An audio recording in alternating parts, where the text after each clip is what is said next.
We sleep on a truckle bed and dream of a mansion. I do not blame you for wanting these things. What sort of men do the women run after? Men of ambition. Men of ambition have stronger frames, their blood is richer in iron, their hearts are warmer than those of ordinary men. Women feel that when their power is greatest, they look their best, and that those are their happiest hours. They like power in men, and prefer the strongest, even if it is a power that may be their own destruction. I am going to make an inventory of your desires in order to put the question at issue before you. Here it is. We are as hungry as a wolf, and those newly cut teeth of ours are sharp. What are we to do to keep the pot boiling? In the first place, we have the code to browse upon. It is not amusing, and we are none the wiser for it, but that cannot be helped. So far, so good. We mean to make an advocate of ourselves, with the prospect of one day being made president of a court of assize, when we shall send poor devils, our betters, to the galleys with a TF, travaux forcés, forced labor, on their shoulders, so that the rich may be convinced that they can sleep in peace. There is no fun in that, and you are a long while coming to it. For to begin with, there are 2 years of nauseous drudgery in Paris. We see all the lollipops that we long for out of our reach. It is tiresome to want things and never to have them. If you were a pallid creature of the mollusk order, you would have nothing to fear. But it is different when you have the hot blood of a lion and are ready to get into a score of scrapes every day of your life. This is the ghastliest form of torture known in this inferno of God's making, and you will give in to it. Or suppose that you are a good boy, drink nothing stronger than milk, and bemoan your hard lot. You, with your generous nature, will endure hardships that would drive a dog mad, and make a start, after long waiting, as deputy to some rascal or other in a hole of a place where the government will fling you 1,000 francs a year, like the scraps that are thrown to the butcher's dog. Mark at thieves, plead the cause of the rich, send men of heart to the guillotine. That is your work. Many thanks. If you have no influence, you may rot in your provincial tribunal. At 30, you will be a justice with 1,200 francs a year, if you have not flung off the gown for good before then. By the time you are 40, you may look to marry a miller's daughter, an heiress with some 6,000 livres a year. Much obliged. If you have influence, you may possibly be a public prosecutor by the time you are 30, with a salary of 1,000 crowns. You could look to marry the mayor's daughter, some petty piece of political trickery, such as mistaking Viel for Manuel in a bulletin. The names rhyme, and that quiets your conscience, and you will probably be a procureur général by the time you are 40, with a chance of becoming a deputy. Please to observe, my dear boy, that our conscience will have been a little damaged in the process, and that we shall endure 20 years of drudgery and hidden poverty, and that our sisters are wearing Diana's livery. I have the honor to call your attention to another fact, to wit, that there are but 20 procureurs généraux at a time in all France, while there are some 20,000 of you young men who aspire to that elevated position, that there are some mountebanks among you who would sell their family to screw their fortunes a peg higher. If this sort of thing sickens you, try another course. The Baron de Rastignac thinks of becoming an advocate, does he? There's a nice prospect for you. 10 years of drudgery straight away. You are obliged to live at the rate of 1,000 francs a month. You must have a library of law books, live in chambers, go into society, go down on your knees to ask a solicitor for briefs, lick the dust off the floor of the Palais de Justice. If this kind of business led to anything, I should not say no. But just give me the names of 5 advocates here in Paris who, by the time that they are 50, are making 50,000 francs a year. I would sooner turn pirate on the high seas than have my soul shrivel up inside me like that. How will you find the capital? There is but one way. Marry a woman who has money. There is no fun in it. Have you a mind to marry? You hang a stone around your neck, for if you marry for money, what becomes of our exalted notions of honor and so forth? You might as well fly in the face of social conventions at once. Is it nothing to crawl like a serpent before your wife, to lick her mother's feet, to descend to dirty actions that would sicken swine? Never mind if you at least make your fortune, but you will be as doleful as a dripstone if you marry for money.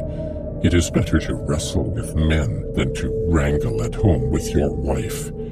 You are at the crossway of the roads of life, my boy. Choose your way. But you have chosen already. You have gone to see your cousin of Beauséant, and you have had an inkling of luxury. You have been to Madame de Restaud's house, and in Father Goriot's daughter you have seen a glimpse of the Parisian for the first time. That day you came back with a word written on your forehead. I knew it. I could read it. Success. Yes, success at any price. Bravo, said I to myself. Here is the sort of fellow for me. You wanted money. Where was it all to come from? You have drained your sister's little hoard. All brothers sponge more or less on their sisters. Those 1,500 francs of yours, got together God knows how, in a country where there are more chestnuts than 5-franc pieces, will slip away like soldiers after pillage. And then what will you do? Shall you begin to work? Work, or what you understand by work at this moment, means, for a man of Poiret's caliber, an old age in Maman Vauquer's lodging house.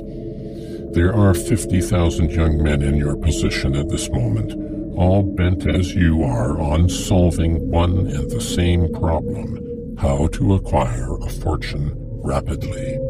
You are but a unit in that aggregate. You can guess, therefore, what efforts you must make, how desperate the struggle is. There are not 50,000 good positions for you.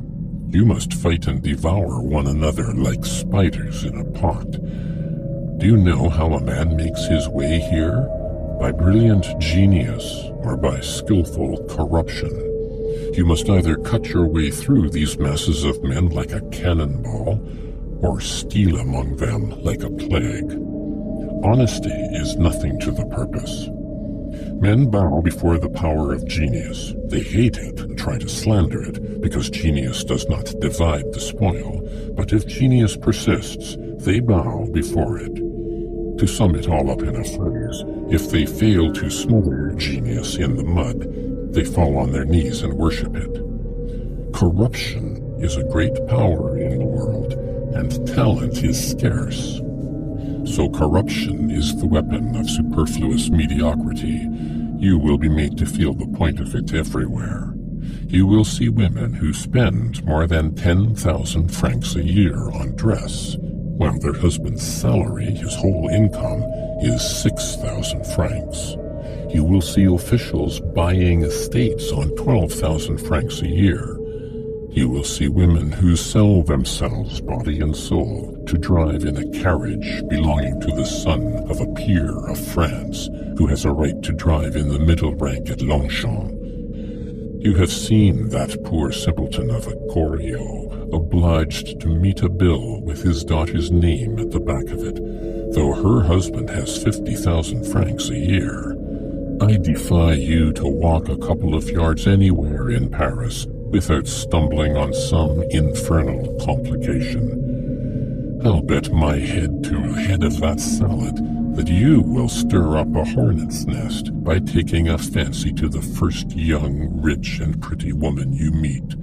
They are all dodging the law, all at loggerheads with their husbands. If I were to begin to tell you all that vanity or necessity, virtue is not often mixed up in that, you may be sure, all that vanity and necessity drive them to do for lovers, finery, housekeeping, or children, I should never come to an end. So an honest man is the common enemy.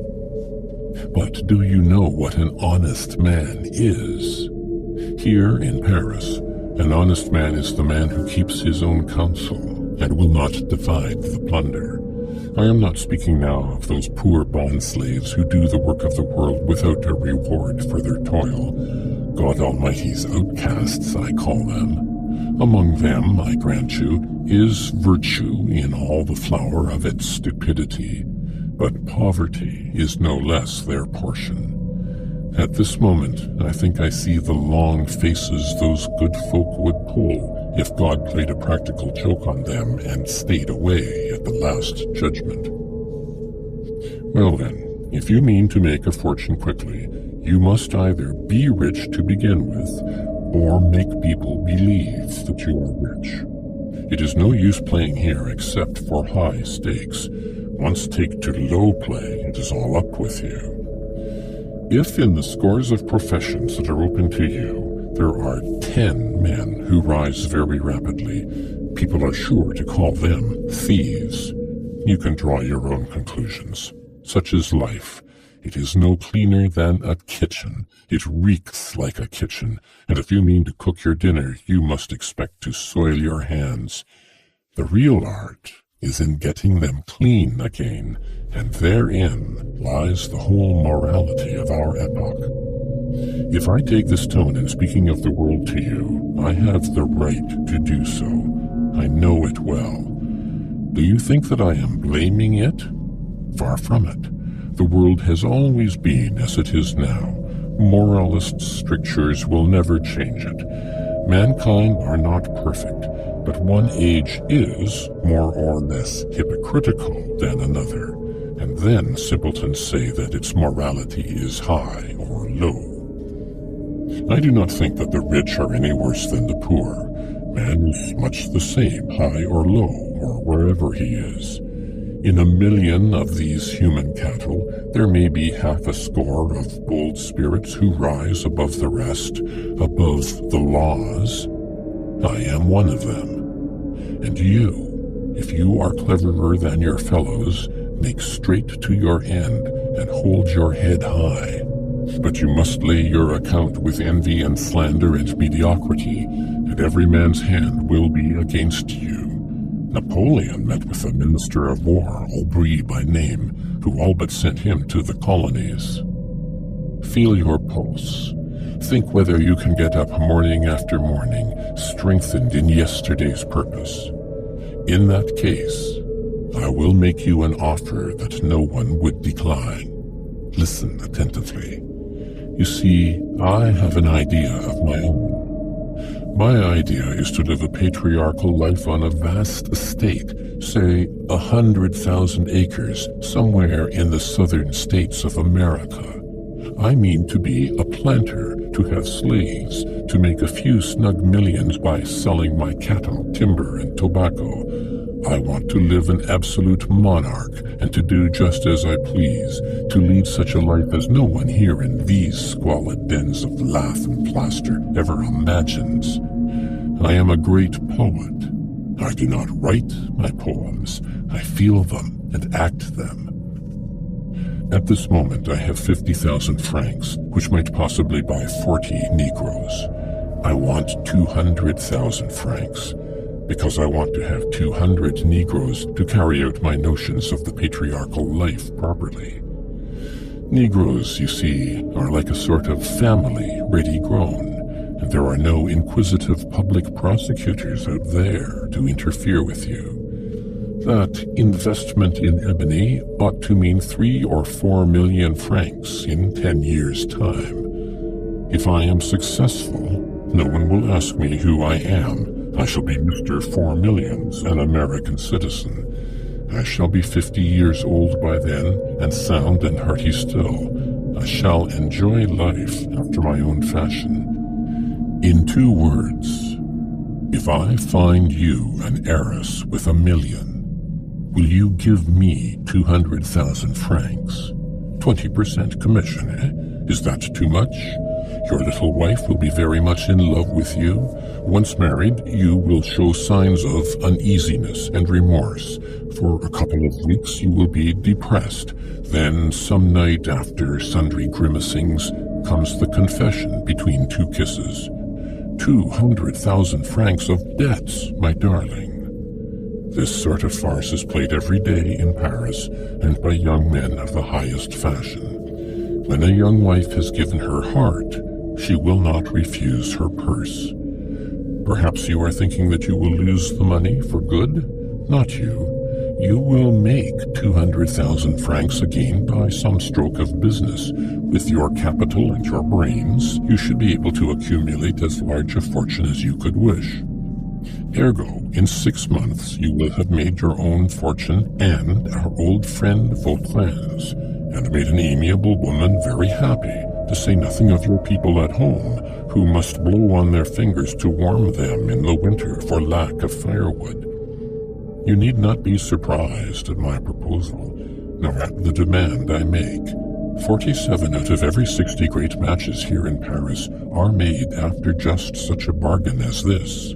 The Chamber of Notaries compels my gentleman to— "What must I do?" said Rastignac, eagerly interrupting Vautrin's speech. "Next to nothing," returned the other, with a slight involuntary movement, the suppressed exultation of the angler when he feels a bite at the end of his line. "Follow me carefully. The heart of a girl whose life is wretched and unhappy is a sponge that will thirstily absorb love, a dry sponge that swells at the first drop of sentiment. If you pay court to a young girl whose existence is a compound of loneliness, despair, and poverty, and who has no suspicion that she will come into a fortune, good Lord, it is Quentin 14 at piquet.